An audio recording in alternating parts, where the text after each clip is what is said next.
Coach, it seems like one of the hallmarks of your offense this season has been making the plays in the moments, and it seemed like maybe that slipped a little bit on Saturday. Have you watching film? Were you able to put a finger on that? Obviously, a lot of factors going for it on fourth and more than one a number of times, but what do you see? Yeah, at Iowa State, those are going to be the moments that define the game, and most of the time our guys have made them. And as the offensive coordinator, you just wonder, could I have called something different that our guys could have executed better? So it's hard not to blame yourself, and I do that a lot of times. And you're an inch off here, just you're so close, and the difference here is always going to be in the margins in a play here and a play there, and they add up. And there's critical moments and critical situations where they out executed us or out coached us, and we were right there to make it. And our defense did an incredible job of making some big stops for us to go be able to capitalize on it, and we didn't. And I feel like that's my fault.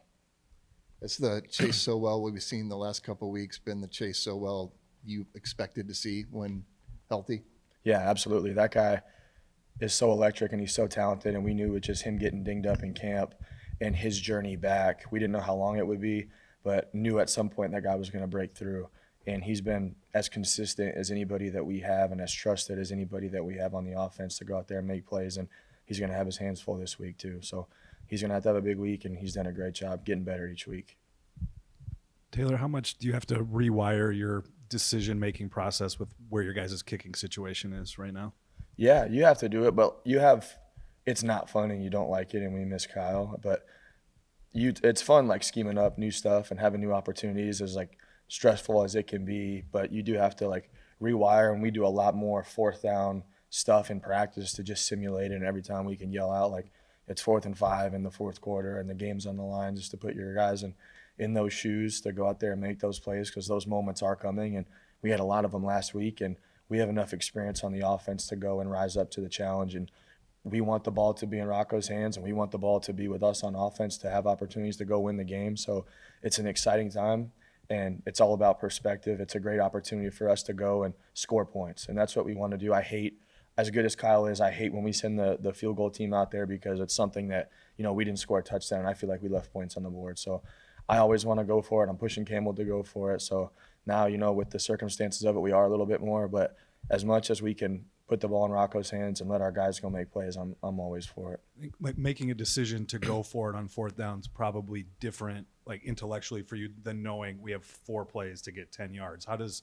that affect what you're calling? Like it does. You treat third down more like second down, and you're trying to get from, we had the penalties last week, and it turns from getting to 2nd and 15 to can you get to 3rd and 7 and then get to 4th and 2. And we have to be able to do a couple things differently there, and that's why you saw some of the runs on third down to get to 4th, and where it's a little bit shorter, because then you have your percentages go up and things like that. So you treat third down a little bit more like second down, and your high percentage pass plays and Rocco's favorite plays, and then your run plays that you feel really good about versus the third down look. So it gives you a little bit more flexibility where you're not just chasing the sticks every single time in those situations, which is kind of nice at times also. What's Rocco giving to you guys as a runner? Yeah, I think he's making teams, we probably don't get the blitz on third down that we would have got, because I think people are afraid of him scrambling a little bit and extending plays. And scramble drill is the best play in our offense. We make a big deal about it to our guys. We work it in practice, scramble drill, because he can extend plays and it's hard to cover. And it's a emphasis that our defense has made on us in practice, because Rocco's ability to extend plays, keep his eyes down the field, and then his ability to run. He's way more athletic than I think people think. He's way faster than people think, and I still think we're scratching the surface a little bit about what he can be as a runner. Considering some of the hits he's taken in that run game, are there times, Taylor, where you scratch off certain plays, or with a guy that tough, does it not matter? No, you scratch them off, or you try to call the ones where very rarely do we call just a quarterback run. Usually there's like a pass option off it where it's, if it's there, take it. If not, run it. So a lot of the times, even when we run them, we're not necessarily trying to. Sometimes we are. That's why we, did some of the Mansky stuff last week and some of the Moberly stuff before, where those guys can go in there and just be runners. But, yeah, you're certainly cognizant. He's one of our best players. We're better with him on the field, and you don't want to take that guy off. And he wants the ball. Like, he wants to be the one that's running it. He's, not a guy that wants to come off the field. It doesn't matter. Like, he would hold and kick and punt for us if we let him. Like, he's just a competitive guy. and wants to do it all. But yeah, from my perspective, we're not as good on offense. I'm not as good as an offensive coordinator when he's not on the field. So when he's not in, I'm cognizant of it, and I want to keep that guy on the field. So yeah, I'm not circling back to too many of those runs or the 5-man protection stuff after he takes some licks.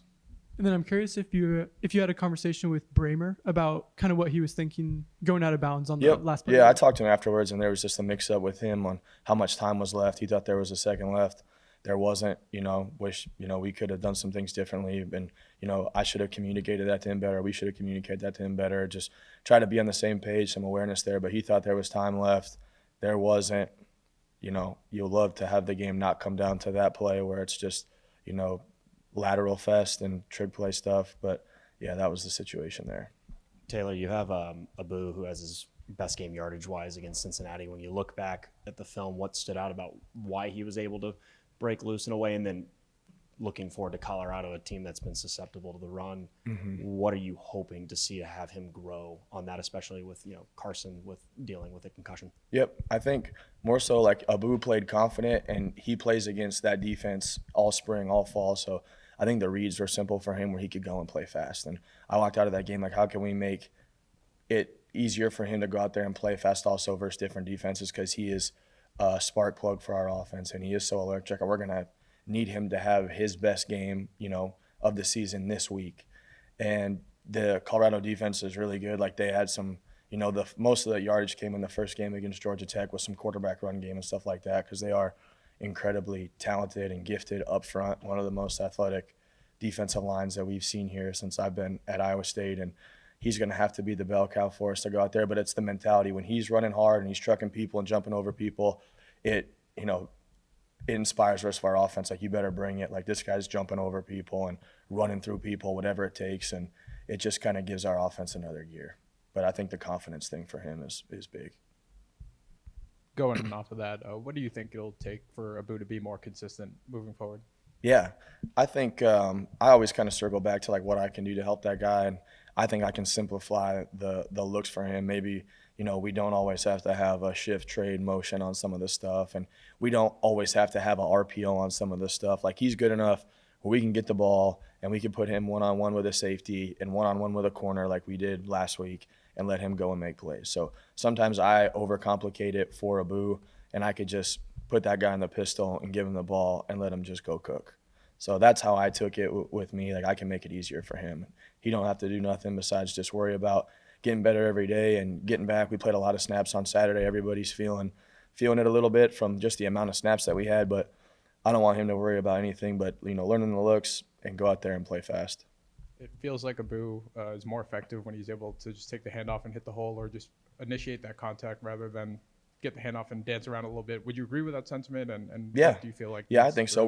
Coach Campbell is always telling him like he's better when he's a one-cut guy, and most running backs are too. And for us, like, we walked out of that game, we're like, Abu gets better throughout the game as he gets going, and we need to let that guy, roll a little bit and sustain some drives. And it's hard when you have really good running backs like Carson and Dylan Lee and Aiden Flora, and River Peppers is going to be a really good guy. So we have a lot of depth there, but we can't let it affect him. Those guys at the same time have to be ready for their moment, because a lot of guys deserve to play. But he's better the more carries he gets and the more that he could just go play and get downhill. Coach, have you seen opposing teams adjust to the tight ends? Yeah, probably more than I've seen since I've been the tight ends coach here. Even when we had Charlie and Chase, I don't think we saw the differences in what we're seeing from a defensive end standpoint. Even talking to Coach Veit after the game about what they were thinking with how they were playing the defensive ends and the different techniques they were seeing. It's been a good wrinkle for us, and it's been a challenge that I've had for our tight ends, where you have to be ready and we have to be able to make it right, because almost every run that we have, somehow, some way you have to win the C gap.